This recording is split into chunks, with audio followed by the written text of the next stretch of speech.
Welcome to Into the Light, a podcast by Mending Minds Village where we stand united in advocating for juvenile mental health and suicide prevention.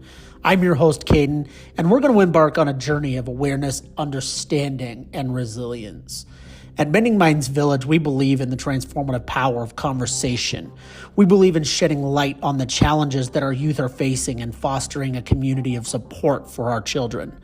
Into the Light is not just a podcast. It's a beacon of hope. It's a safe place where we confront the shadows that are surrounding juvenile mental health and suicidal stigmas. Join us as we engage in honest, heartfelt conversations, share the stories of triumph, and amplify the voices of those who are inspiring change. Together, we strive to break the silence.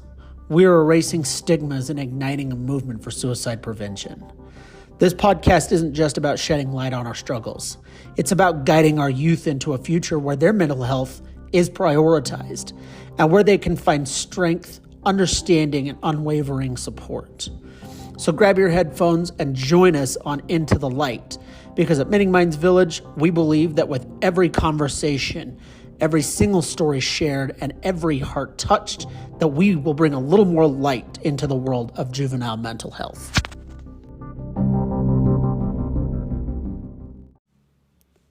Hello, everybody, and welcome to another episode of Into the Light with Mending Minds Village.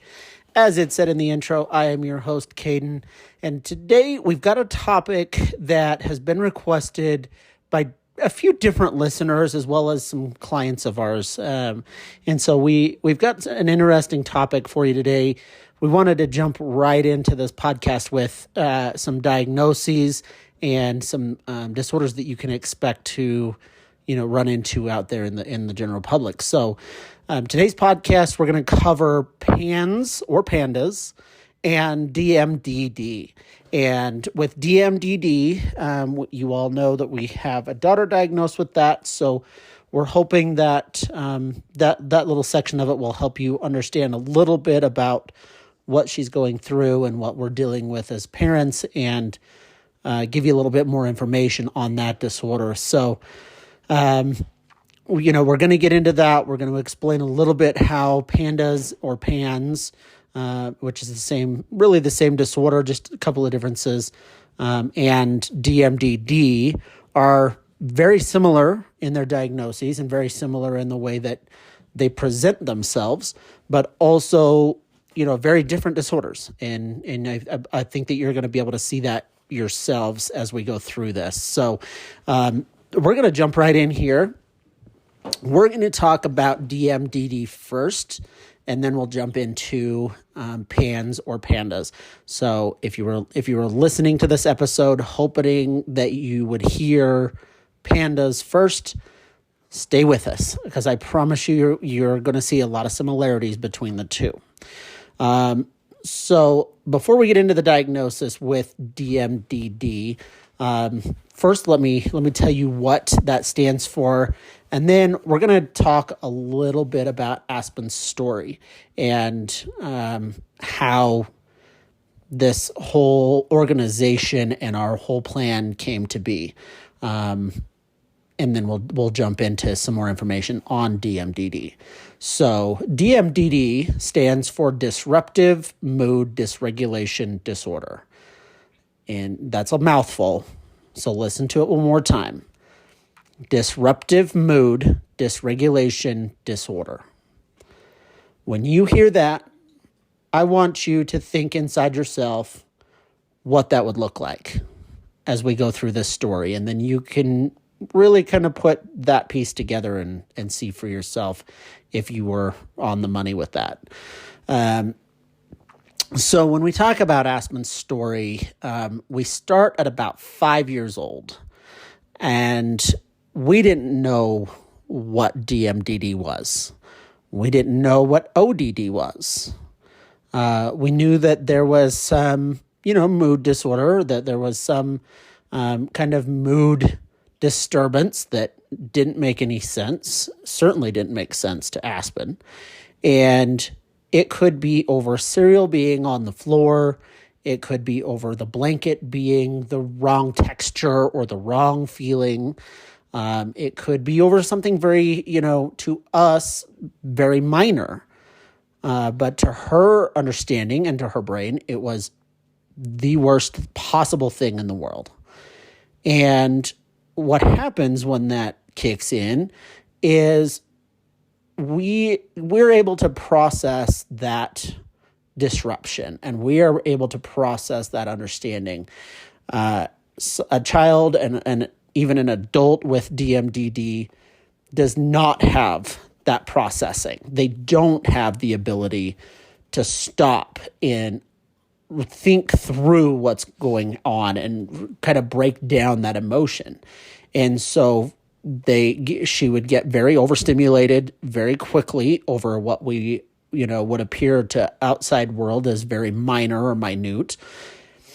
And her anger would go from 0 to 100, and objects would fly, and bedroom doors would get slammed. And, there was a long period of time where her brother took the brunt end of that. And we didn't know what was normal and what wasn't. We didn't know how to handle that. And so we ended up with an episode from Miss Aspen where she attempted to take her brother's life.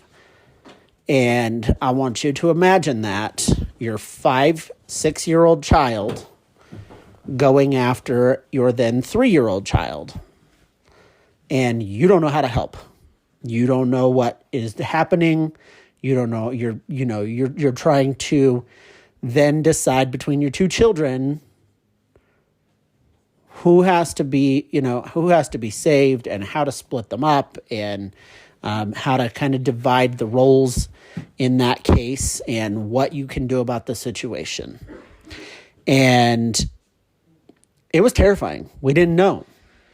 So at 6 years old, Aspen goes to the hospital, and we explain to the doctor and 10 nurses and the psychiatry team and a slew of other professionals about this incident.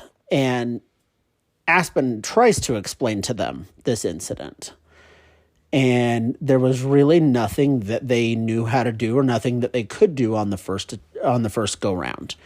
We hadn't done any testing because there wasn't any available at the time.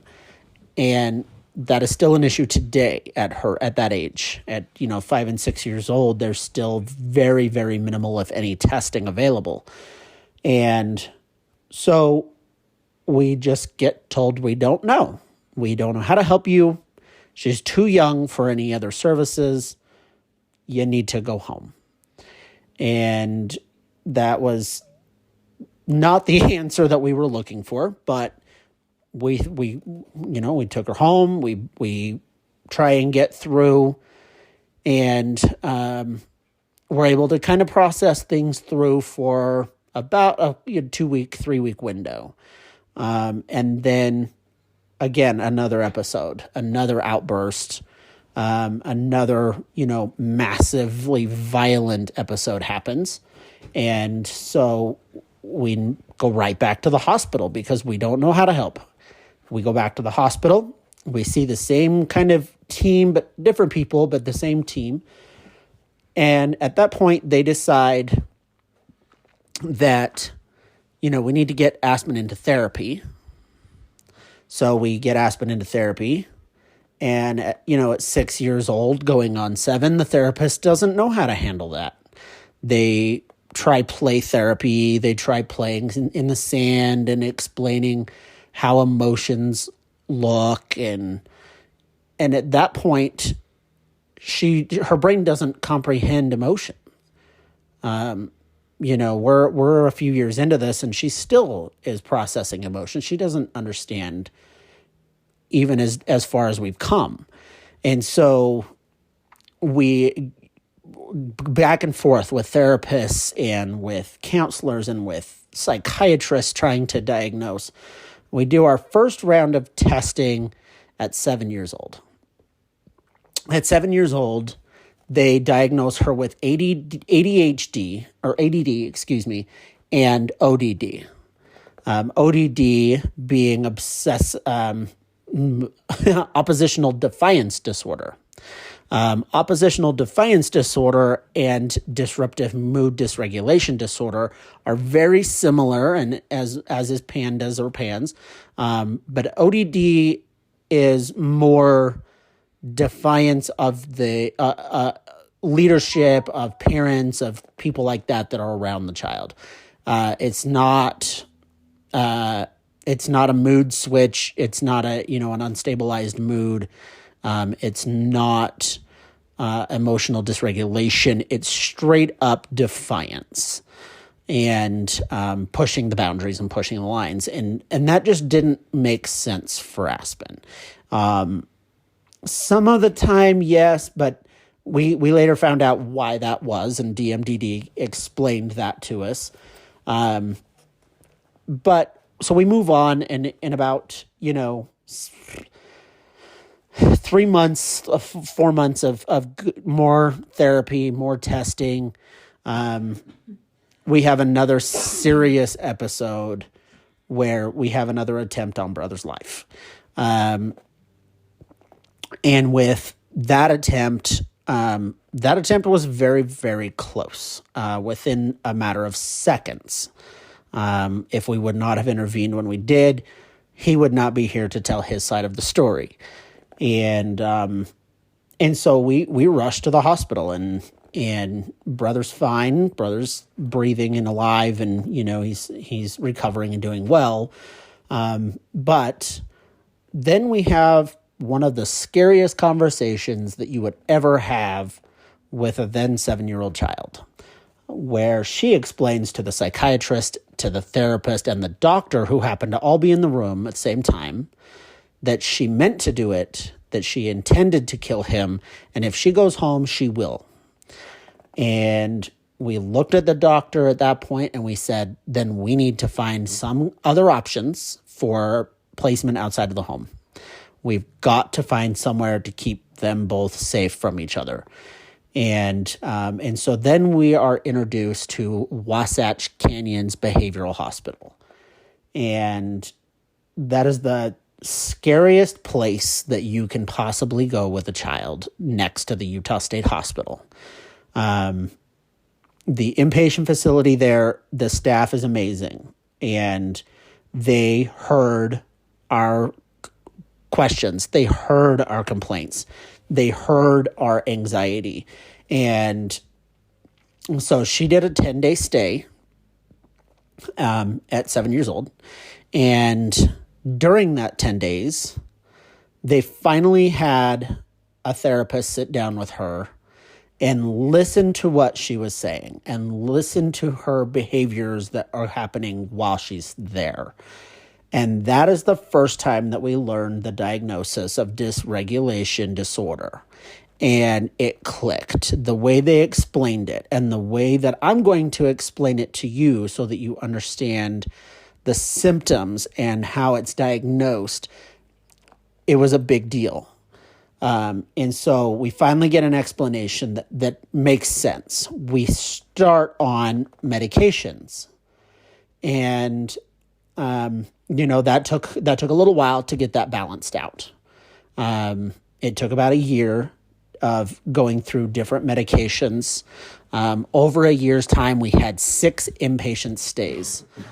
If you are a family without insurance, you understand when I say those are not cheap stays. You're talking $30,000 plus per stay. And so with 6 of those, $200,000 easily. But they worked. We got the right therapists. We got the right medications. We got the right psychiatry team, psychologists. We get the right in-home support, which is very important during this time. Everything is in alignment. During this time, we meet with Damien from, oh my goodness, Weber Mental Health. My brain kind of blanked there, but we meet with Damien from We Were Mental Health, who says, I am not giving up on the medications on this child. We need to get her stable. We need to help her understand herself. We have Pam come over and help us out, who was amazing from Youth Village. She comes over, she sits down with Aspen once a week, and got her stable and got her to slow herself down enough to understand when she's out of control. And that's what a lot of this is about. And, so during all of that, we meet several families at Wasatch Canyons who were going through the very same thing and who were being told the same thing, that there was no answers, that there was no help, that you were on your own until about 10 to 12 years old. And we said, absolutely not. That is not acceptable. And so Mending Minds Village was created. We formed Mending Minds Village January 1st of 2022. And we had talked about it through 2021. And so it was kind of being formulated during 2021. But January 1st, 2022, it was officially formulated and developed. And it took us exactly a year of running the organization to fully understand how severe the problem was with mental health in the state of Utah. It took us about 90 days from the time we formed until we were an official 501c3. And we wanted to fight for children like Aspen, not DMDD children, but old juveniles with mental health crises who were being turned away and told that there was no help. That's not what a family wants to hear when they are in crisis. And we have been very successful and very lucky, and we can talk about that a little bit more on Mending Minds Village itself and what we do and how we work. But we'll do that here at the end. So let's jump in a little bit to the specifics on DMDD and give you a little bit better understanding of how it works. So hopefully with that story you've heard the symptoms of DMDD are severe and chronic, and they can often create life-threatening situations for the child that's been diagnosed and for those surrounding them. A lot of these children that are diagnosed with DMDD, for whatever reason, pick one or two targets, and that's their fixation point, and that's where their anger and their emotions are released on. DMDD is a new diagnosis. It's only been in the DSM since 2013. So there are plenty of children out there where the families never truly got a good diagnosis for those kids.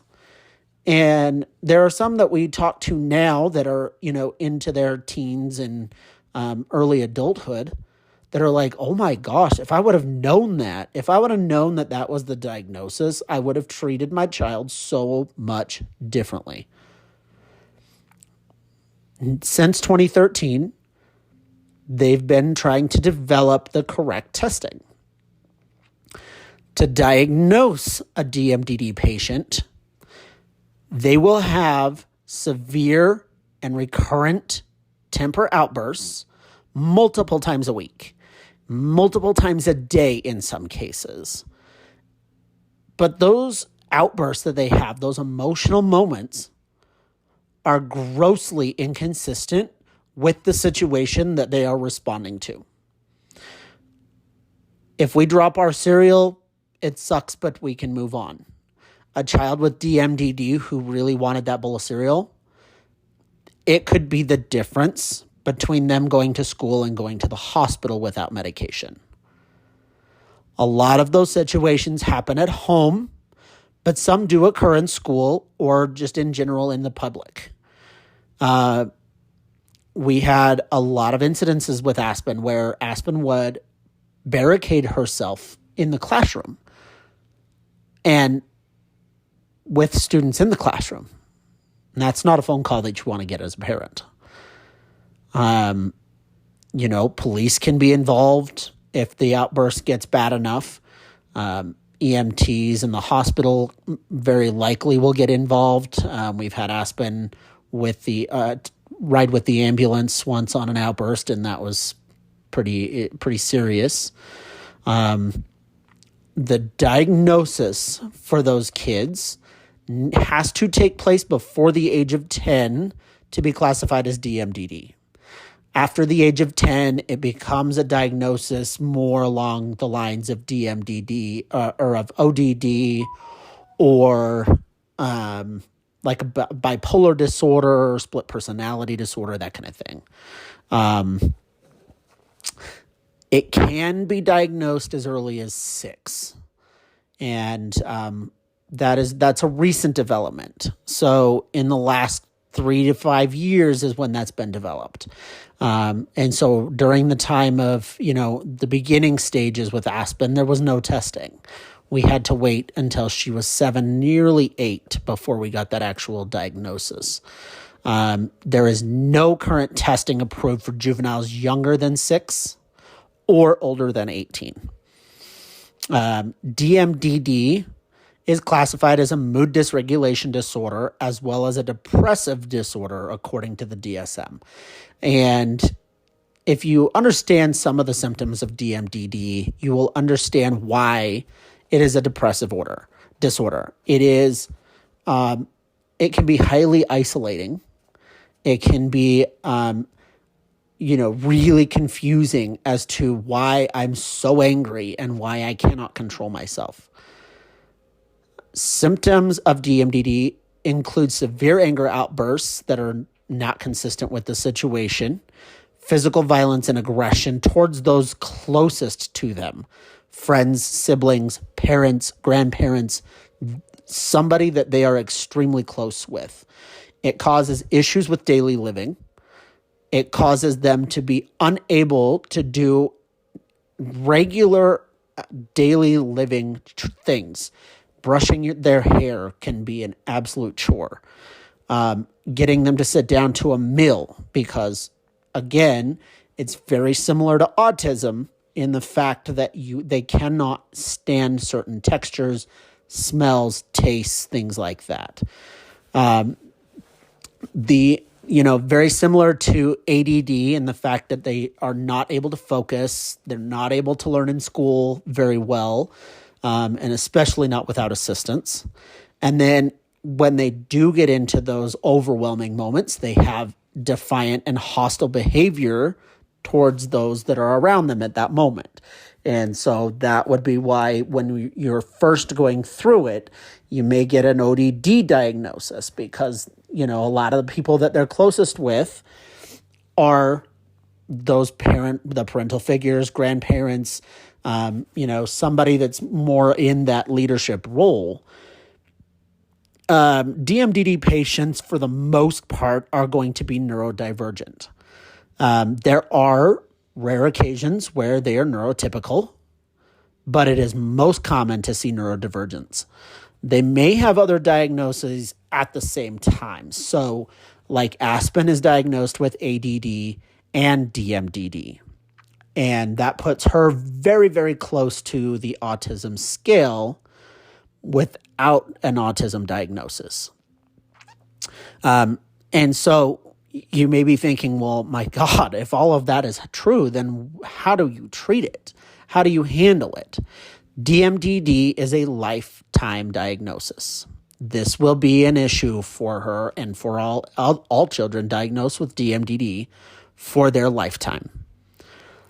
But there is treatment and there is hope for those families. Psychotherapy, seeing a psychiatrist, seeing a psychologist, medication management will be your friend. Medication management will allow for that child to find some sense of balance and understanding in their life. A lot of the appointments that you're going to need are with therapists to help you talk through with the child, to help them understand their emotions and understand their mental capacity and where their processing lies. You're going to get into some CBT, which is cognitive behavioral therapy. So you're going to process their understanding levels and process how they comprehend the world, and then how that ties into their behaviors and how you can manage that. Then the most crucial part is going to be the classes for you as a parent to help you understand how to manage the behaviors, how to anticipate spin-outs, and how to deal with them in that moment so that you're safe, your child is safe, and their siblings are safe. There's a good possibility that, with certain medications, especially starting early, there is a possibility that the child may develop an immunity to some of those medications. And that's where medication management comes in hand. Because if you think, starting at 6 years old, the average life expectancy is 82. So you're talking 76 years of managing this mental disorder that is DMDD. You're going to need medication management to help you process that and help you change those medications when it's necessary. If you have a child with DMDD, first and foremost, you need to know that you are not alone. If you would like to get assistance with that child, with getting referrals into therapy, into testing, into treatment, into medication management, please reach out to Mending Minds Village. We've been there. We've seen it. We hear stories all day long of children just like Aspen. We have developed this organization to help you. But we can't help you if we don't know. So please get on the website, mendingmindsvillage.org, fill out that contact me link, and we will get in touch with you, and we will be with you side by side every step of the way until we get that child the help that they need and make sure you're taken care of as well. We can get you in touch with your local mental health providers. We can get you support places for in-home care.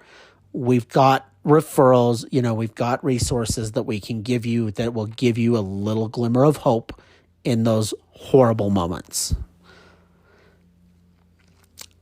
Now, let's talk about PANDAS or PANS.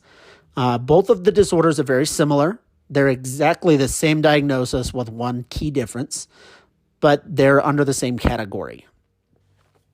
So PANS stands for Pediatric Acute Onset Neuropsychiatric Disorder. And PANS is very similar in its stance with DMDD. The key difference, the major massive difference between DMDD and ODD and PANS or PANDAS is that PANS is caused by an acute onset viral infection. So it can be in a totally normal, totally neurotypical child. They get this bizarre onset viral infection that changes the very genetics and the very makeup of their brain. And then you have PANS. Much like DMDD, PANS was only discovered in 2012. So 1 year before DMDD was diagnosed, PANS came to be. And it's only been researched, and it's been highly researched because of the nature of this disorder. PANS, to get a diagnosis, requires at least 2 cognitive, behavioral, or affective symptoms to be diagnosed at the same time. So you have to have some sort of acute onset virus, like the flu, and then you have to have 2 behavioral differences from normal to post-diagnose, to post-disorder, in order to get a diagnosis of PANS. It can take some time. It can take some research, and, it can take some testing. What we've learned after a lot of research is that PANS has been classified as an autoimmune disorder because of the way that it affects behavioral and neural conditions, and it also because of the way that it responds to medication inside the body. It is not a typical diagnosis. It's not classified as rare, but it's also not classified as common. It's kind of somewhere in that middle ground. And symptoms of PANS include OCD, severe food restrictions. A lot of that food restriction comes from similar things like the DMDD, where it becomes a texture issue or a taste issue, but it also can become a dysphagia issue, where they are not able to swallow very well and they're not able to handle fluids or solid foods inside their esophagus. It can come with anxiety. It can cause severe irritability and aggression. It can cause sensory or motor abnormalities that didn't exist prior. It can cause sleep disturbances, urinary or bowel irritability. Abnormal bedwetting becomes a thing. Abnormal medical concerns becomes an issue. And so a child that was normally healthy and didn't get sick very often may now get sick after being outside for 10 minutes, and it may not make any sense. Like we've said, this is a disorder where it can present in both neurotypical and neurodivergent children. If you have a child who was already ADHD or, obsessive compulsive, they can get a virus and develop PANS. It happens all the time. There is no age limit to PANS. There is no age limit to diagnoses of PANS. The only restriction is that it has to be under 18. Why? Because then it becomes adult onset neuropsychiatric disorder. There is no current prescribed treatments for PANS or PANDAS. There's nothing specifically for the disorder. However, there are treatments for the symptoms of PANS. Treatments can include anti-inflammatories. It can include antipsychotics or behavior modification drugs. It can include psychiatric therapy, behavioral programs, that CBT we had talked about with DMDD. It can also include antimicrobials or anti-inflammatories or antibacterials, things of that nature, to treat whatever the virus is that caused the actual disorder. Again, if you have a child that's been diagnosed with PANS, your first resource for assistance with PANS is going to be your primary care provider. They're going to be the ones that are able to diagnose PANS and then also prescribe you some medications to get that ball rolling and try and get ahead of it. PANS, unlike DMDD, is treatable and can be reversed. You have to treat the symptoms of the disorder as soon as it occurs in order for that reversal to take place. If you are on all of your anti-inflammatories and that kind of thing and trying to get some of that inflammation down and it's not helping and the behaviors continue to get worse, you're going to want to reach out to your local mental health provider to get your child into therapy, get those medication management for the behavioral concerns, and to treat some of the neuropsychiatric issues. Again, if you need any referrals, if you need resources, if you need help getting into those programs, into those therapies, Mending Minds Village can make a referral for you to get into those programs. We are making contact with new agencies and new organizations every day. We will find a program that will take your child, that will help you and get you the help that they need and you need to get stable and get back to somewhat of a normal life. If you need assistance in setting up appointments, getting to appointments, anything like that, please reach out to us. We'd love to help you.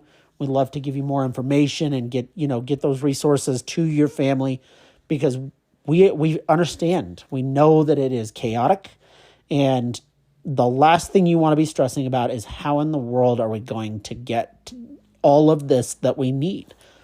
Let us help you. Let us be that middleman. Let us call and make those appointments, or even, help you get to those appointments if that's what we need to do. I know that was a lot of information. I know that takes a lot to process. And I know that those both are very overwhelming disorders.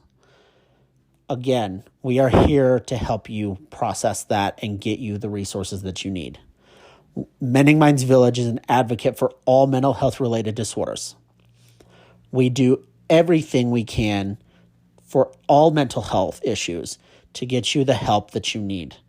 If you need help finding resources, if you need help finding any answers, please reach out. We'll connect you with a provider that might be able to help your child and your family get those answers and get the direction that you need. We will also advocate. So if you feel like your therapist is not helping your child, or if your psychiatrist or your med manager are not helping you get those answers and get the testing, we will make a phone call. We will call and advocate for you on your behalf, so you are not in that fight by yourself. If you need any help, please do not hesitate to reach out. I hope that you take time to listen to that information. I hope that you have a little bit better of an understanding on those diagnoses. If you have questions, please reach out to us. We'd love to help answer any more questions, give you more information on any other diagnoses that we can, get more information on for you, anything like that. We've reached the point of the podcast where we lighten it up a little bit, take some of the weight off. So let's talk about some upcoming events. Let's talk about what we've got going forward, and what you can expect to participate in as our volunteers, as our supporters, and even as our clients. March 1st, coming up just exactly 30 days from today, we're going to have a virtual fundraising event. We are going to auction off some gift certificates. We've got some really amazing stuff that's coming through the pipeline. We've had some gift certificates donated for it already that are from elite island resorts that are family and adult-only vacations to places like the Bahamas, Aruba, Antigua, Panama. We've got some amazing locations. They are all-inclusive, and they all-inclusive meaning they cover your meals, they cover your drinks, they cover your room, and some of these certificates, they give you up to 3 rooms for the duration of your week stay. We do have some merchandise coming from Mending Minds Village as well, some shirts, sweatshirts, things like that. We have Let's Roam, who donated to our cause as well, and they donated some scavenger hunts, and they provide you with the materials. You put in the gift certificate to their website, they mail you what you need for that scavenger hunt, and you go have a blast. If you are looking for information, if you want to participate in that fundraiser, please do. We need all the help we can get to help these amazing kiddos. There's a link on the Facebook page. There is a link on the website for that event. If you need the link, if you can't find it, if you're having difficulty, please message. I'll get you the link. I'll send it right over. The next event that we're putting together is a little bit in the works, so we don't have a solid date for it yet. We are hoping for by mid-February. Morgan County, Utah has never had a peer support group for suicide prevention. Never in the history of Morgan County. We are going to launch the first ever peer support group that is not going to be like any other peer support group you have ever participated in. I guarantee it. Yes, we are going to be able to help you if you are in need, if you are in crisis. We have the resources to help you get what you need and get you the help that you need.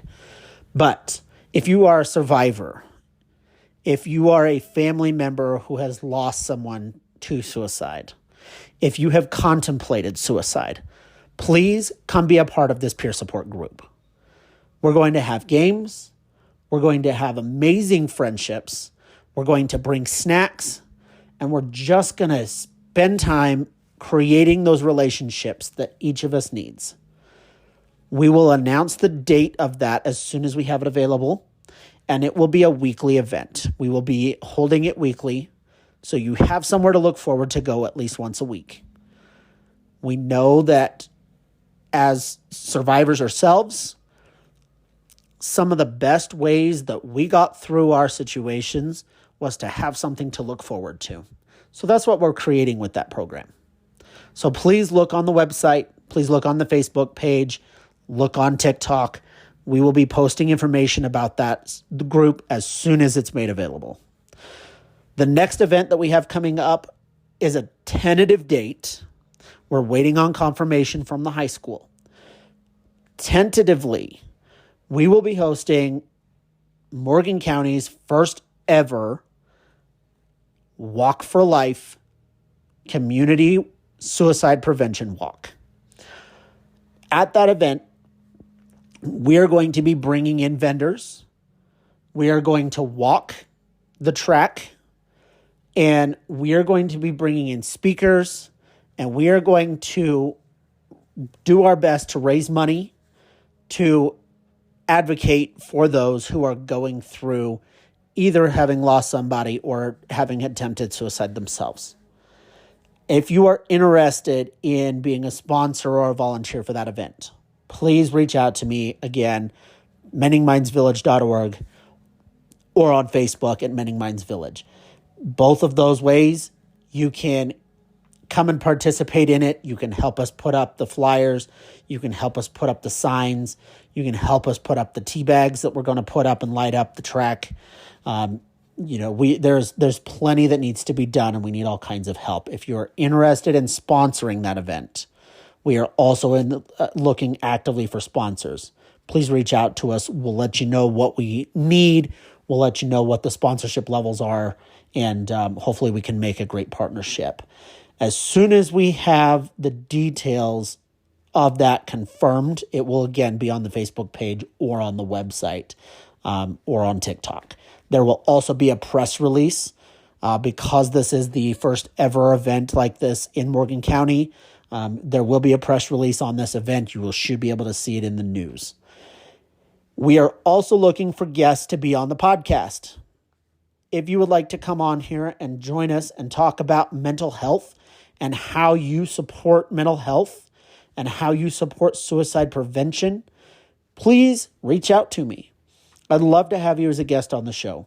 We'd love to talk about how your organization runs things. If you're a mental health professional, we'd love to talk about what got you into the field and what keeps you in it. We'd love to talk to anybody out there who is a sponsor about how people can reach out to you to get sponsorship for their event or their organization. There is plenty of topics. We have plenty of time. If you know somebody that would make a great guest, please email me at info@mendingmindsvillage.org. I would love to get their information. I'd love to get some guests on the show. I love bringing you information, but I feel like when I listen to podcasts, my favorite episodes are the ones where there is a guest on that episode. I want to bring that to this show as well. So please send that information over. We're actively looking for guests. We're booking right now through April, and then come April, we'll book again through the next quarter, so through June. We appreciate all of our supporters. We appreciate all of our listeners. You guys reaching out, letting us know what topics you want to hear. It makes a difference, and it makes the show targeted towards you. Next week's topic is going to be on suicide prevention and how you can actively participate in Mending Minds Village. You can help us with the peer support group. You can help us with all kinds of things.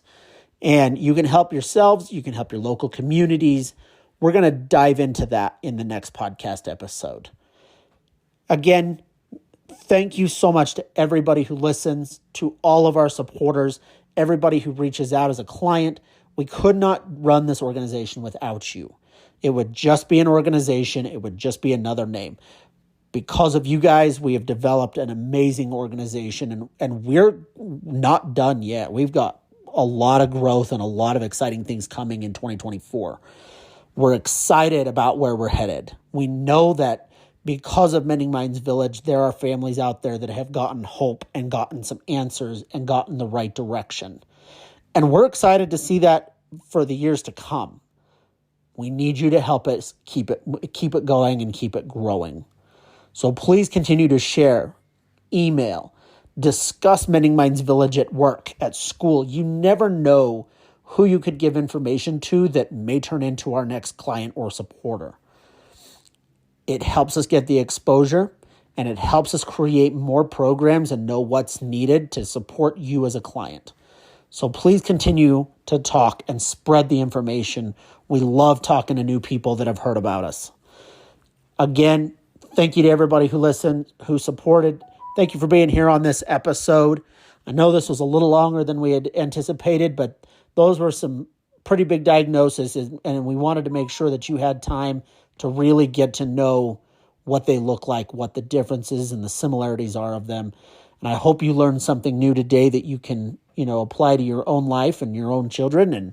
And, maybe you see a family member that it might make sense for. It gives you information to help that family. Thanks again for listening. We are ready to move forward. We're excited for these upcoming events. And I look forward to bringing you another episode next week right here on Mending Minds Village. Thank you very much. You guys have a great night. We'll talk to you next week.